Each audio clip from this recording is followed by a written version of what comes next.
है, जिसकी आप सभी अत्यंत उत्सुकता और आतुरता से प्रतीक्षा कर रहे हैं। अब हम सादर निवेदन करते हैं समूची दुनिया में प्रत्येक भारतवासी का गौरव बोध बढ़ाने वाले हमारे माननीय प्रधानमंत्री जी श्रीमान नरेंद्र मोदी जी से कि आज के इस ऐतिहासिक समारोह में हम सभी को अपने ऊर्जस्वी और ओजस्वी विचारों से मार्गदर्शन प्रदान करें।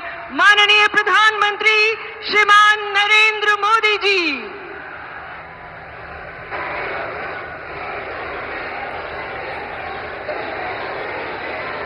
भारत माता की, भारत माता की, भारत माता की।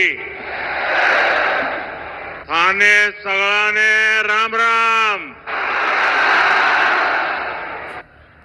राजस्थान के राज्यपाल हरिभाऊ बागड़े जी, यहां के लोकप्रिय मुख्यमंत्री श्रीमान भजनलाल जी, पूर्व मुख्यमंत्री बहन वसुंधरा राजे जी, केंद्रीय कैबिनेट के मेरे साथी अश्विनी वैष्णव जी, अर्जुन राम मेघवाल जी, राजस्थान की उप मुख्यमंत्री दिया कुमारी जी, प्रेमचंद जी, राजस्थान सरकार के अन्य मंत्रीगण, संसद में मेरे साथी मदन राठौड़ जी, अन्य सांसद और विधायकगण और मेरे प्यारे भाई और बहनों, आप सभी यहां इतनी विशाल संख्या में आए हैं और इतनी भयंकर गर्मी के बीच, और आज इस कार्यक्रम से देश के 18 राज्य और केंद्र शासित प्रदेशों से भी लाखों लोग ऑनलाइन आज यहां हमारे साथ जुड़े हैं। अनेक राज्यों के राज्यपाल, मुख्यमंत्री, लेफ्टिनेंट गवर्नर, अन्य जनप्रतिनिधि आज हमारे साथ हैं। मैं देश भर से जुड़े सभी महानुभावों का,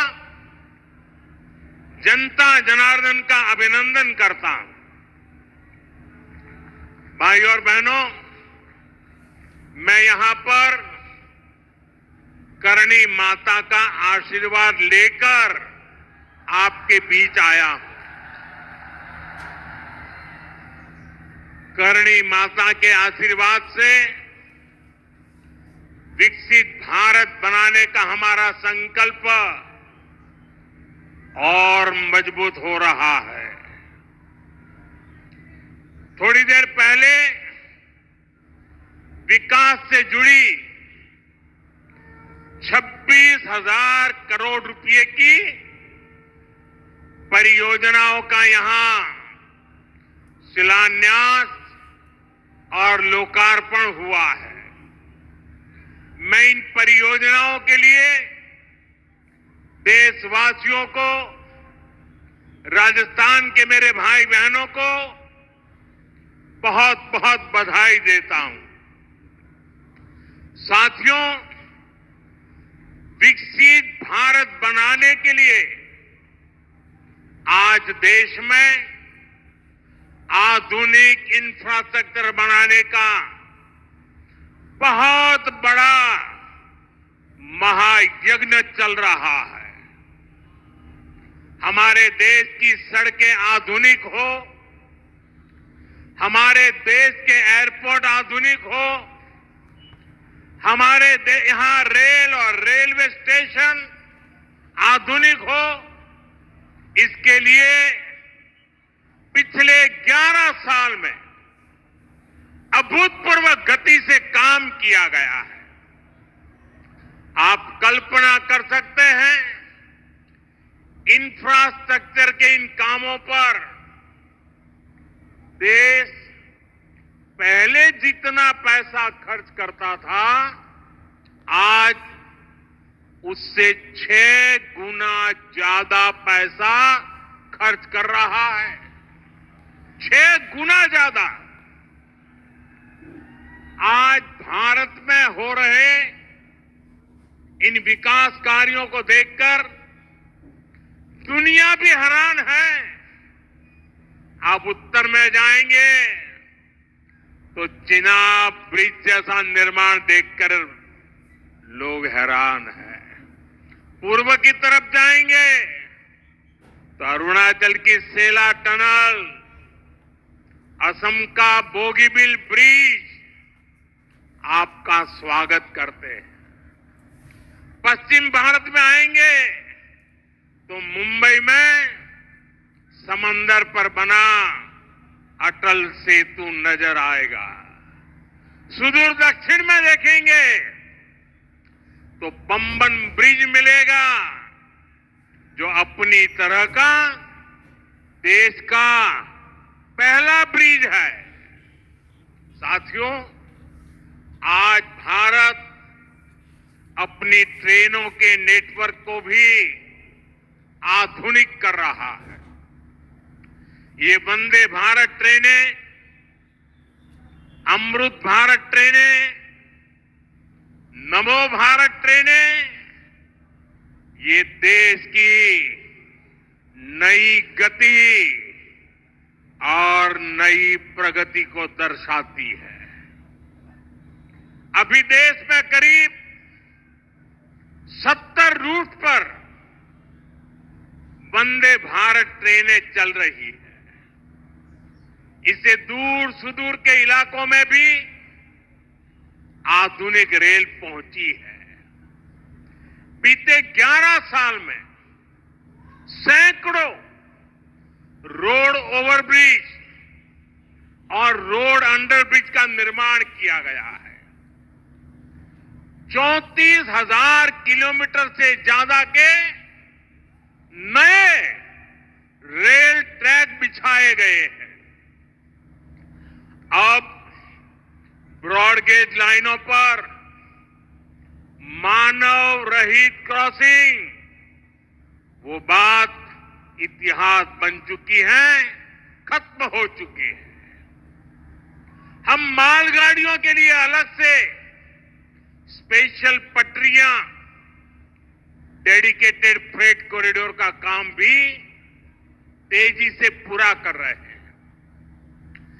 देश के पहले बुलेट ट्रेन प्रोजेक्ट पर काम चल रहा है और इन सब के साथ ही हम एक साथ देश के करीब 1300 से अधिक रेलवे स्टेशनों को भी आधुनिक बना रहे हैं।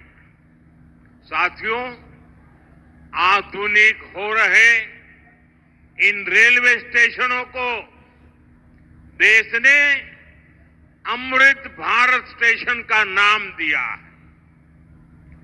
आज इनमें से 100 से अधिक अमृत भारत स्टेशन बनकर के तैयार हो गए। सोशल मीडिया पर भी लोग देख रहे हैं कि इन रेलवे स्टेशनों का पहले क्या हाल था और अब कैसे इनकी तस्वीर बदल गई है। साथियों, विकास भी, विरासत भी, इस मंत्र का इन अमृत भारत रेलवे स्टेशनों पर उसका नजारा साफ साफ दिखाई देता है। ये स्थानीय कला और संस्कृति के भी नए प्रतीक है। जैसे राजस्थान के मांडलगढ़ रेलवे स्टेशन पर महान राजस्थानी कला संस्कृति के दर्शन होंगी। बिहार के थावे स्टेशन पर मां थावे वाली के पावन मंदिर मध्य प्रदेश के ओरछा रेलवे स्टेशन पर आपको भगवान राम के आभा का एहसास होगा। श्रीरंगम स्टेशन का डिजाइन भगवान श्री रंगनाथ स्वामी जी के मंदिर से प्रेरित है। गुजरात का डाकोर स्टेशन रणछोड़राय जी से प्रेरित है। तिरुवन्नामलई स्टेशन द्राविड़ वास्तुकला के अनुसार डिजाइन किया गया है। बेगमपट स्टेशन पर आपको काकतीय साम्राज्य के समय का आर्किटेक्चर देखने को मिलेगा। यानी हर अमृत स्टेशन पर आपको भारत की हजारों साल पुरानी विरासत के दर्शन भी होंगे। ये स्टेशन हर राज्य में टूरिज्म को भी बढ़ावा देने के माध्यम बनेंगे, नौजवानों को रोजगार के नए मौके देंगे।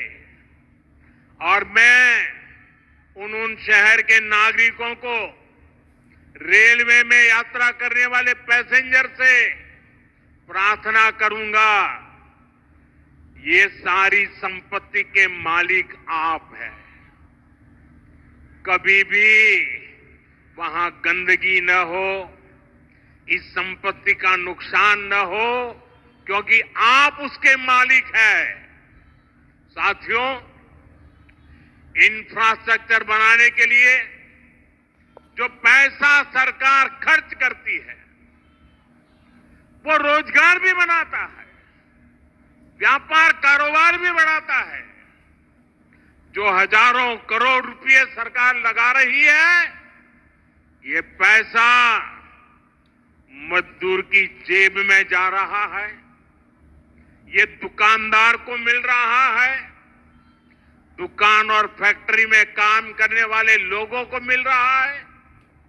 रेत, बजरी, सीमेंट, ये सारी चीजें ढोने वाले ट्रक, टेम्पो चलाने वालों को भी इससे फायदा होता है। और जब ये इंफ्रास्ट्रक्चर बनकर तैयार हो जाता है, तो फिर अनेक गुना और फायदे होते हैं। किसान की उपज कम कीमत में बाजार तक पहुंचती है, वेस्टेज कम होती है, जहां सड़कें अच्छी होती हैं, नई ट्रेनें पहुंचती हैं, वहां नए उद्योग लगते हैं, पर्यटन को बहुत बढ़ावा मिलता है। यानी इंफ्रास्ट्रक्चर पर लगने वाले पैसे से हर परिवार का, खास तौर पर हमारे नौजवानों का सबसे अधिक फायदा होता है। साथियों, इंफ्रास्ट्रक्चर पर जो काम हो रहा है, उसका हमारे राजस्थान को भी बड़ा लाभ मिल रहा है। आज राजस्थान के गांव-गांव में अच्छी सड़कें बन रही हैं, बॉर्डर के इलाकों में भी शानदार सड़कें बन रही हैं। इसके लिए बीते 11 साल में अकेले राजस्थान में करीब 70,000 करोड़ रुपए खर्च किए गए हैं। राजस्थान में रेलवे के विकास के लिए भी केंद्र सरकार इस साल करीब 10,000 करोड़ रुपए खर्च करने जा रही है। ये 2014 से पहले की तुलना में 15 गुना अधिक है। अभी थोड़ी देर पहले ही यहां से मुंबई के लिए एक नई ट्रेन को हरी झंडी दिखाई गई है। आज ही कई इलाकों में स्वास्थ्य, जल और बिजली से जुड़ी योजनाओं का शिलान्यास और लोकार्पण हुआ है। इन सारे प्रयासों का लक्ष्य है हमारे राजस्थान के शहर हो या गांव तेजी से उन्नति की ओर बढ़ सके। राजस्थान के युवाओं को उनके शहर में ही अच्छे अवसर मिल सके। साथियों, राजस्थान के औद्योगिक विकास के लिए भी डबल इंजन सरकार तेजी से काम कर रही है। अलग अलग सेक्टर्स के लिए यहां भजनलाल जी की सरकार ने नई औद्योगिक नीतियां जारी की है। बीकानेर को भी इन नई नीतियों का लाभ मिलेगा। और आप तो जानते हैं, जब बीकानेर की बात आती है तो बीकानेरी भुजिया का स्वाद,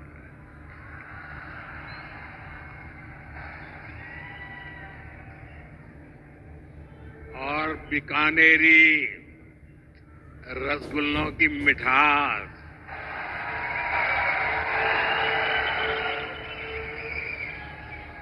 विश्व भर में अपनी पहचान बनाएगी भी और बढ़ाएगी भी। राजस्थान की रिफाइनरी का काम भी अंतिम चरण में है।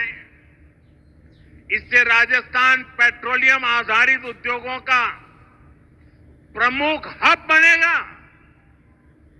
अमृतसर से जामनगर तक जो 6 लेन का इकोनॉमिक कॉरिडोर बन रहा है, वो राजस्थान में श्रीगंगानगर, हनुमानगढ़, बीकानेर, जोधपुर, बाड़मेर और जालोर से गुजर रहा है। दिल्ली मुंबई एक्सप्रेसवे का काम भी राजस्थान में लगभग पूरा हो गया है। कनेक्टिविटी का यह अभियान राजस्थान में औद्योगिक विकास को नई ऊंचाई पर ले जाएगा। साथियों, राजस्थान में पीएम सूर्यघर मुफ्त बिजली योजना भी तेजी से आगे बढ़ रही है। इस योजना से राजस्थान के 40,000 से ज्यादा लोग जुड़ चुके हैं। इससे लोगों का बिजली बिल 0 हुआ है और लोगों को सोलर बिजली पैदा करके कमाई का नया रास्ता भी मिला है। आज यहां बिजली से जुड़े कई प्रोजेक्ट का शिलान्यास और लोकार्पण हुआ है। इनसे भी राजस्थान को और ज्यादा बिजली मिलेगी। बिजली का बढ़ता उत्पादन भी राजस्थान में औद्योगिक विकास को नई गति दे रहा है। साथियों, राजस्थान की ये भूमि रेत के मैदान में हरियाली लाने वाले महाराजा गंगा सिंह जी की भूमि है। हमारे लिए पानी का क्या महत्व है, यह इस क्षेत्र से बेहतर भला कौन जानता है। हमारे बीकानेर, श्रीगंगानगर, हनुमानगढ़, पश्चिम राजस्थान के ऐसे अनेक क्षेत्रों के विकास में पानी का बहुत बड़ा महत्व है। इसलिए एक तरफ हम सिंचाई परियोजनाओं को पूरा कर रहे हैं और साथ ही नदियों को जोड़ रहे हैं। पार्वती, काली सिंध, चंबल लिंक परियोजना से राजस्थान के अनेक जिलों को लाभ होगा। यहां की धरती, यहां के किसानों को फायदा होगा। साथियों,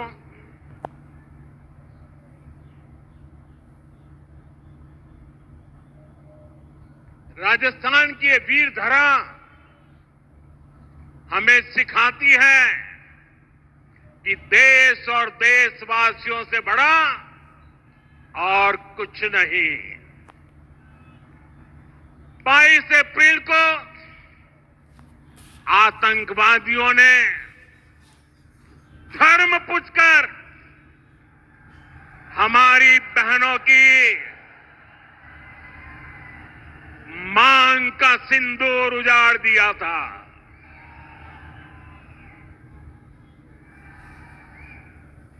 वो गोलियां पहलगाम में चली थी, लेकिन उन गोलियों से 140 करोड़ देशवासियों का सीना छलनी हुआ था।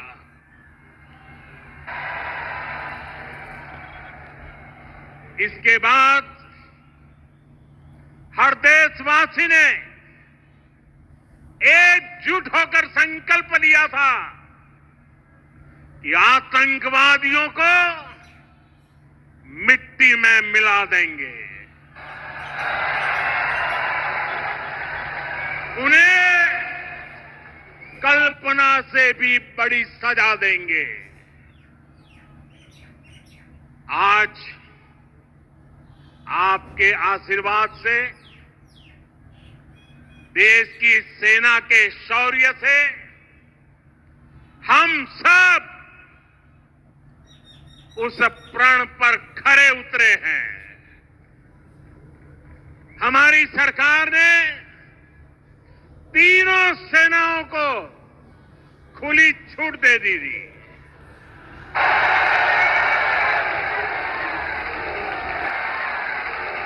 और तीनों सेनाओं ने मिलकर ऐसा चक्रव्यूह रचा कि पाकिस्तान को घुटने टेकने के लिए मजबूर कर दिया।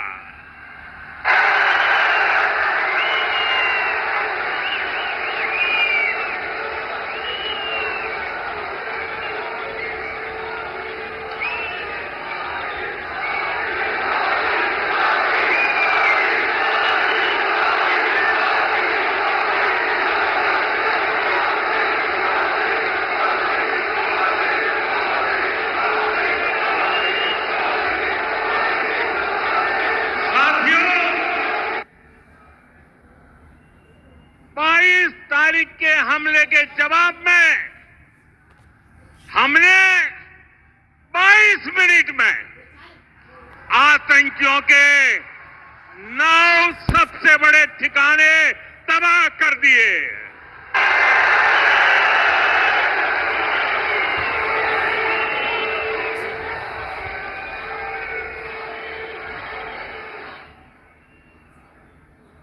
दुनिया ने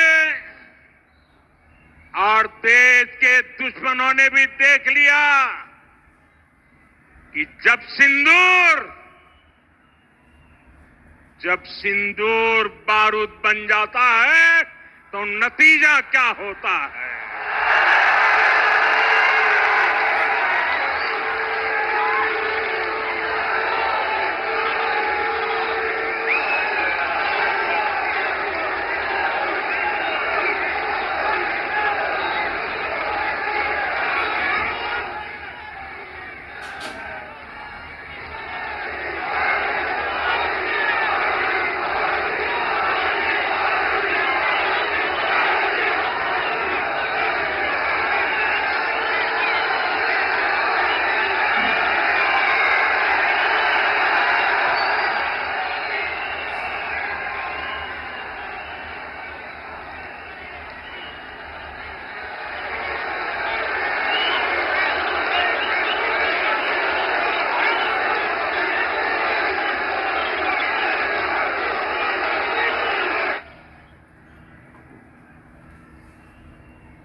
ये संयोग ही है। 5 साल पहले जब बालाकोट में देश ने एयर स्ट्राइक की थी, उसके बाद मेरी पहली जनसभा राजस्थान में ही सीमा पर हुई थी।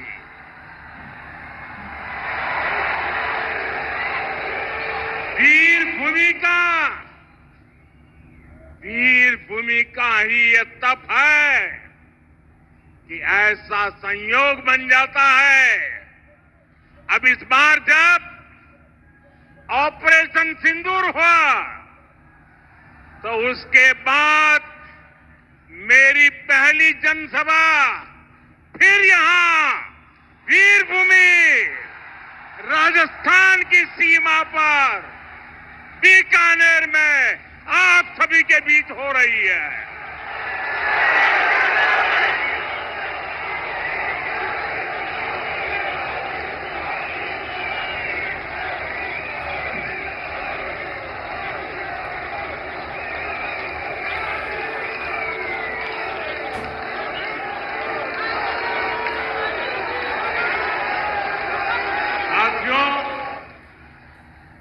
चूरू में मैंने कहा था, एयर स्ट्राइक के बाद मैं आया था, तब मैंने कहा था सौगंध मुझे इस मिट्टी की, मैं देश नहीं मिटने दूंगा, मैं देश नहीं झुकने दूंगा।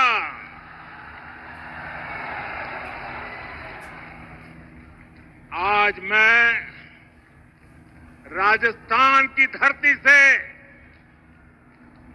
देशवासियों से बड़ी नम्रता के साथ कहना चाहता हूं,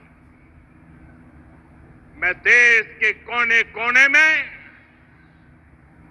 जो तिरंगा यात्राओं का हुजूम चल रहा है,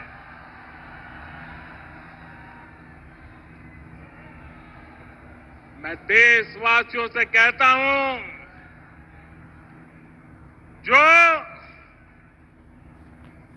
जो सिंदूर मिटाने निकले थे, जो सिंदूर मिटाने निकले थे, उन्हें मिट्टी में मिलाया है।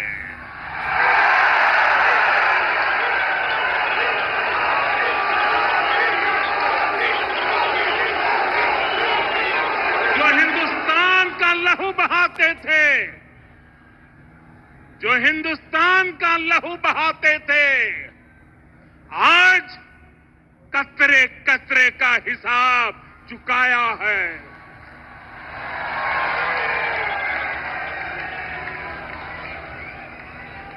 जो सोचते थे भारत चुप रहेगा, आज वो घरों में डूब डूब के पड़े हैं।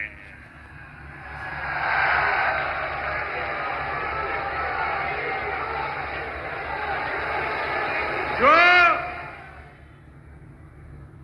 अपने हथियारों पर घमंड करते थे, जो अपने हथियारों पर घमंड करते थे, आज वो मलबे के ढेर में दबे हुए हैं।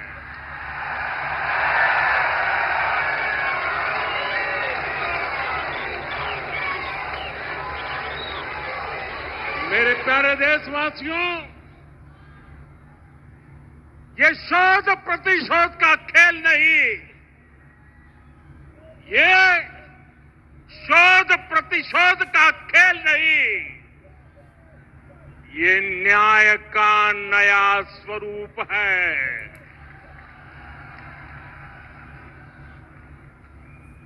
ये न्याय का नया स्वरूप है। ये ऑपरेशन सिंदूर है।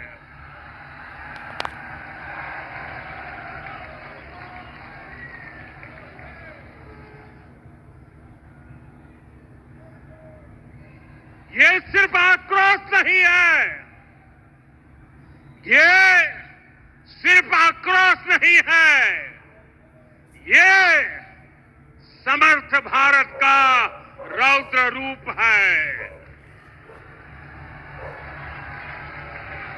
ये भारत का नया स्वरूप है।